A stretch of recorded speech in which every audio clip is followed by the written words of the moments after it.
Hello दोस्तों, तो आज हम बात करने वाले हैं टी के उच्चारण के रूल से संबंधित। तो जो टी का उच्चारण है, कहाँ पर किस तरह से जो है बोला जाता है, उसका साउंड कहाँ पर कैसे निकलता है। कहीं पर हमें टी का उच्चारण टी का जो सामान्य अर्थ होता है वैसे दिखाई देता है, और कहीं कहीं हमें टी का उच्चारण छ से पढ़ते हैं, कहीं कहीं से हम थ से पढ़ते हैं, कहीं कहीं से हम द से पढ़ते हैं। तो ये किस कारण हम पढ़ते हैं, तो आइए हम जो है टी के सारे उच्चारण से आज हम देखते हैं। तो फर्स्ट हमारा जो रूल क्या कहता है, टी का प्रमुख उच्चारण ट है, यानी कि टी का जो मेन उच्चारण है वो ट से ही होता है। टी को हम ट से ही जानते हैं, जो कि ये नॉर्मल बात है कि हम इसको ऐसे ही पढ़ते हैं।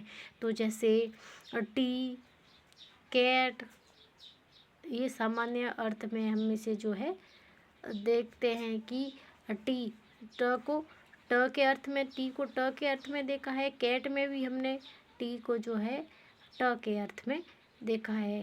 तो नेक्स्ट हमारा रूल क्या कहता है, अगला हमारा है रूल नंबर 2। किसी शब्द में टी के बीच में आई ध्वनि हो तो हम उसे स से पढ़ते हैं। कौन सा स जो सलगम वाला स होता है उससे हम पढ़ते हैं। कैसे जो है इसमें देखो लिखा हुआ है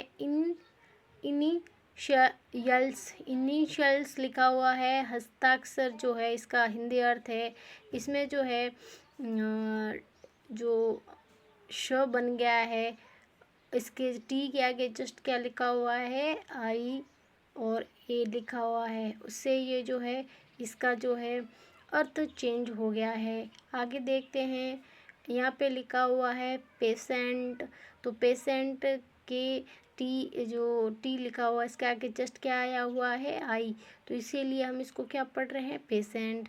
आगे लिखा हुआ है पोर्शन। तो पोर्शन के आगे जो टी आया हुआ है उसके आगे जस्ट क्या लिखा हुआ है, आई। तो इस तरह से जो है इसका जो अर्थ है वो स से सलगम वाला स से हम इसको पढ़ते हैं। अगला रूल हमारा है, जब टी के बाद यू आर ई आए तो टी को चर से पढ़ते हैं। किससे पढ़ते हैं, चर से, यानी कि टी के जस्ट बाद यू आर ई होना चाहिए तो हम उसे पढ़ते हैं चर से। कैसे, यहाँ पे लिखा हुआ है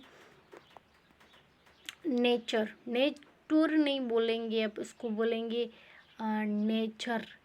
पिक्टुर नहीं बोलेंगे, इसको बोलेंगे पिक्चर। कल्टुर नहीं बोलेंगे, इसको बोलेंगे कल्चर।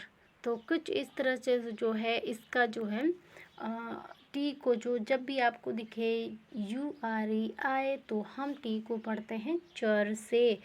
तो ये भी एक इम्पोर्टेंट रूल है। बहुत सारी जगहों पे हम इस सेंटेंस को जो है, सॉरी, मीनिंग्स को देखते हैं और हम कंफ्यूज हो जाते हैं कि हमें इसे किस तरह से पढ़ना है। तो आज के बाद से आप इसको गलत नहीं करेंगे, इतनी उम्मीद है मुझे। तो अगले हमारा जो रूल क्या कहता है, आइए देखते हैं। अगला रूल है हमारा रूल नंबर 4। तो रूल नंबर जो 4 है वो हमें क्या कहता है, वो कहता है कि टी के साथ जब हैच हो, क्या हो, हैच, तो हम कभी कभार टी को थ से, तो कभी कभार हम उसको कैसे पढ़ते हैं, द से पढ़ते हैं। कभी कभार हमें साउंड जो है थ का दिखाई देता है, कभी कभार हमें कैसा साउंड मिलता है, द का। तो किस किस कंडीशन में होता है, आइए देखते हैं।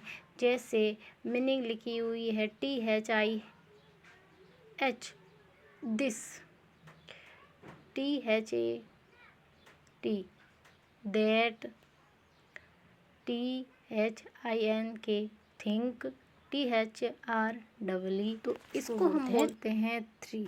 तो कुछ इस तरह से कहीं कहीं पर टी एच का जो अर्थ निकलता है द से, और कहीं कहीं पे टी एच का जो है अर्थ निकलता है थ से। तो आई होप आप समझ गए होंगे। तो आज हमने पढ़ा टी के उच्चारण से संबंधित जितने भी नियम्स हैं उसके बारे में पढ़ा है। तो मुझे उम्मीद है कि आप इससे संबंधित कोई भी स्पेलिंग्स मिस्टेक नहीं करेंगे। तो आज का टॉपिक कैसा लगा हमें कमेंट में ज़रूर बताएं और चैनल पे नए हैं तो सब्सक्राइब ज़रूर करें। धन्यवाद।